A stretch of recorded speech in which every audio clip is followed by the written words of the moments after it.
पश्चिम बंगाल विधानसभा चुनाव के पहले चरण की वोटिंग से ठीक पहले अंतर्राष्ट्रीय स्तर पर भी इस चुनाव को लेकर दिलचस्पी बढ़ती नजर आ रही है। इसी कड़ी में 13 सदस्यीय विदेशी प्रतिनिधिमंडल ने सिलीगुड़ी के डिस्ट्रीब्यूशन सेंटर का दौरा किया। यह प्रतिनिधिमंडल Namibia, Georgia, Nepal, Philippines, Switzerland और केन्या जैसे देशों से आया है। इसके साथ ही अंतर्राष्ट्रीय संस्था इंटरनेशनल IDEA के सदस्य भी इस दौरे का हिस्सा हैं। यह पूरा कार्यक्रम इलेक्शन कमीशन के इंटरनेशनल इलेक्शन विजिटर्स प्रोग्राम के तहत आयोजित किया गया है।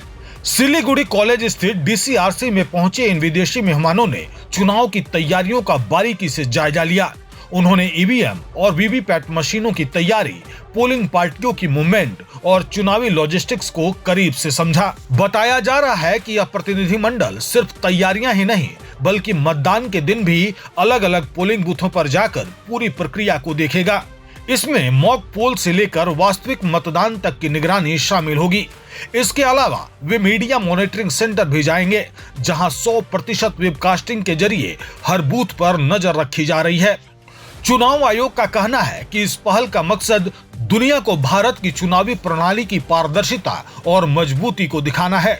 पश्चिम बंगाल में चुनाव को लोकतंत्र के उत्सव की तरह आयोजित किया जा रहा है, जहां सुरक्षा, तकनीक और प्रशासनिक व्यवस्था को खास तौर पर मजबूत किया गया है।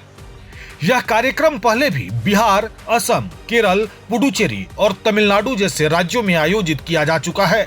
अब बंगाल में भी इस पहल के जरिए अंतर्राष्ट्रीय प्रतिनिधियों को भारतीय चुनावी प्रणाली की गहराई से जानकारी दी जाएगी। So as a part of under the International Election Visitors Program, we have international delegates who have come to West Bengal to witness the poll, to witness the celebration of the Festival of Democracy. Since West Bengal is known for the celebration of the festivals, so similarly this time we have a peaceful and festive environment around the election which Election Commission has ensured. So to witness these things, our delegates, 13 delegates from Namibia, Georgia, Nepal, Philippines, Switzerland, Kenya and also from the international IDEA have visited the West Bengal. So day one, today they are visiting the distribution and dispatch centers. Then now they will also witness the media monitoring center where they will see how the 100% webcasting is being done. Tomorrow they will go to various polling stations and witness the actual poll as well as the mock poll. So what is the purpose? Purpose is like this initiative has like been world this initiatives is mainly taken that international delegates will have the exposure about the gold standards, like the highest standard of Indian electoral system, the processes, the well-laid SOPs. So entire exercise is done in a very planned manner with lot of enthusiasm among electors in a very peaceful and festive environment. So the entire objective is to give the exposure to the international delegates about the flawless, seamless electoral process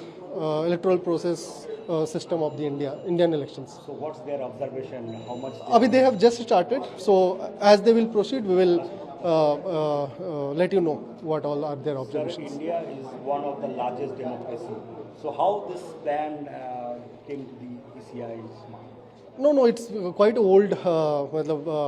This has been also done in the last Bihar elections, also done during the Assam elections, also being done in Kerala, Puducherry, and also being done in Tamil Nadu as well as the West Bengal elections.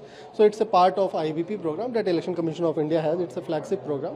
So where the international delegates come, visits and witness the polling process in India. कुल मिलाकर बंगाल चुनाव अब सिर्फ देश नहीं बल्कि दुनिया के नजरों में भी है और यह दिखाता है कि भारत की लोकतांत्रिक प्रक्रिया कितनी व्यापक और संगठित है।